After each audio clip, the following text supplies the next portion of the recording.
Hi and welcome back to Cheeky Crypto. My name is Nick and today guys we're going to be jumping down into the world of XRP, taking a look at what's been going on most recently, what we expect to happen next and all that wonderful stuff. As I get into the video, you know what to do, hit that like button, I do appreciate that. If you're new to the channel, subscribe and stay up to date with all the videos that we do here at Cheeky Crypto. Okay, let's make a start. Right here we have XRP paired up with USDT. This is the 4-hourly chart and Binance is the data source. Now we're just following on from yesterday's video. We obviously haven't got any wave counts on here at the moment, so we're going to start layering in some of these moves, some of these structures, so we understand what is likely to happen next, okay, from an Elliott wave theory point of view. We'll also touch on some order books and of course have a look at some liquidity to see where things are likely to go next. Now there has been some breakdowns, so we're going to start off simply by just showing you the structures of what's happened so far, what's taken us into these low zones, okay, why we have this low range at 50.9 and the importance of 50.9 as this rejection point right here. Okay, this is actually an area that we rejected from the highs, if I can get this on there we go, up in April of 2021. Okay, so we had this initial pull to the downside over here. We can obviously see that we bounced up to this range just there, and we can see that this range actually came down slightly overextending, but staying above the 1.236. That's another important number following on from yesterday. We know that XRP loves to avoid the 1.236, but it is usually overextended from the 1-to-1, just not quite hitting that 1.236. This seems to be a common thing on XRP on multiple different levels. Okay, so we have this three-wave structured drop down here. We know that we're not trending down. There's nothing more sinister going on. It's basically just A, B, and C, or W, X, and Y, depending on how you want to look at it. I'm just going to use ABC, simple three waves. Okay, so obviously from here, this high point, we can see that we broke down. We have this interesting structure coming here. We bounced up to this high point up in March of 2022, which obviously we know is pretty much when the Bitcoin whales were really coming out of the space. And this was obviously a nice low point on Bitcoin at around 32k. This is Bitcoin at around 48k. Okay, so we know what was going on there from Bitcoin. We know what was going on in terms of the whale activity, etc. And obviously, as the rest of the market bled out from this time, we also understand what's going on here. So if we go ahead and take our fibs again, this time we're going to take a fib from the higher zone just here down to this low zone. Actually, I'm going to do it the other way around. I'm going to grab it from the low and then take it to the high. Let's see if I can get that wick there and that one there. We're going to move this over to the bounce, which is here. And we can see we came down and actually rested on the 1.236 in this particular example. So again, three-wave structure just going down here. Let me just grab hold of this. My mouse is not clicking the way I want it to at the minute. Let's try again. So basically we come down here, we have this kind of three-wave structure, this time hitting the 1.236 and bouncing from it. Okay, so again, those fib levels are really working to our advantage. That takes us down to this local June 2022 low. Okay, now I say local because there's no guarantee that this structure is done. Let me just unplug this mouse for a second and throw this back in here so we have a bit more control. There we go. Okay, perfect. So let's go ahead and just take a look at this next structure. Now, on the 4-hourly chart, we don't see all of the detail of everything that's going on, but it gives us enough to understand that there's some kind of really good structure happening here, but also everything that led into it. So from a few videos ago, we were talking about what this structure was. So it basically is three waves up, three waves down. There isn't much more to it than that. We can go ahead and take some fib though measurements just so that we know what is going on. We're going to take it from the high, we're going to take it down to the low. We'll move this over to the bounce just over here, and this time we can see that we're a little bit higher than the 1-to-1 and short of the 1.236. So again, we'll just throw this in as a 1, 2, and 3 structure right there. We'll remove the fib off. Okay, so we know it's just three waves. We're not trending. Trending happens at 1.618 fib extension level.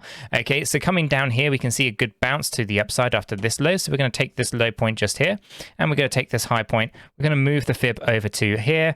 And again, we're going to see where we lie. This time, we actually came down to the 786. Interesting level. We didn't hit the 1-to-1. We didn't hit the 1.236 or anything like that. We came down on the 786.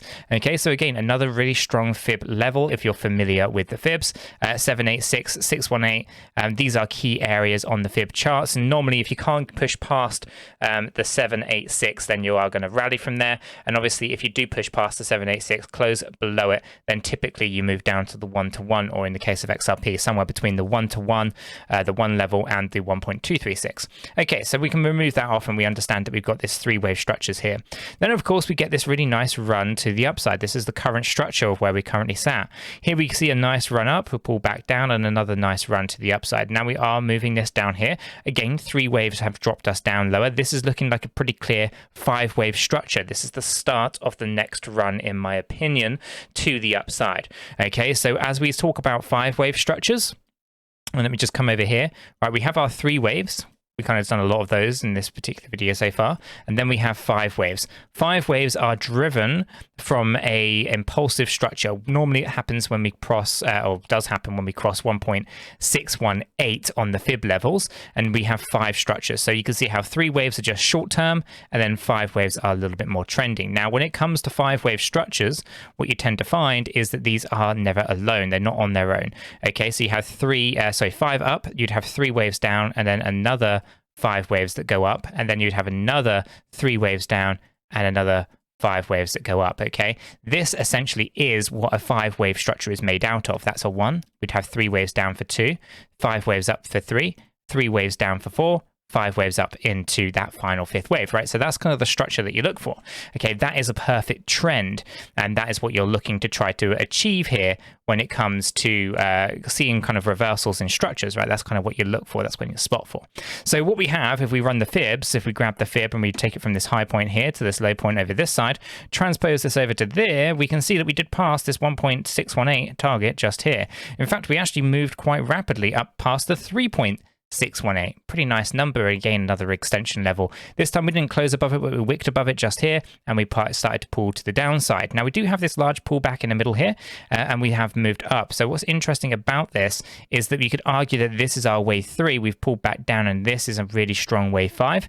We've reset ourselves here, and then we start to talk about moving up again in the next structure. Okay, so there's a couple of different ways we can count it. Now, the obvious, or the one that most people are going to count, they're going to take a look at maybe this entire structure from here and go, okay, 1, 2, 3, 4, and 5. Again, that's incredibly possible.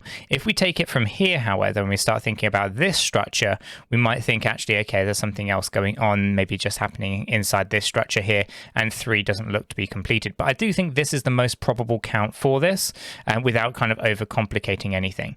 Okay, and this 5th wave would contain, again, 5 waves in itself, right? So we are looking at that breakdown a little bit further.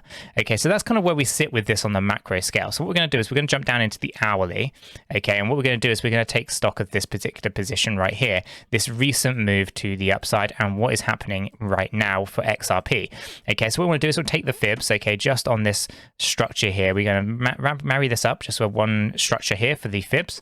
We're going to move this over into this low point just here, and here you can see we went past the 1.618. We start to move down. The correction has to be 3 waves. Okay, 4th wave correction has to be in 3 waves. Let me just show you the structure first. We go 1, we come down for 2. This is wave 3 high. We're looking for 4, then we're going to go up in 5. Okay, now let's just go and zoom in on this a little bit more. Right inside this little structure here, we have 3 waves. We're going to grab the fibs. We're going to run it from the bottom here to the top here.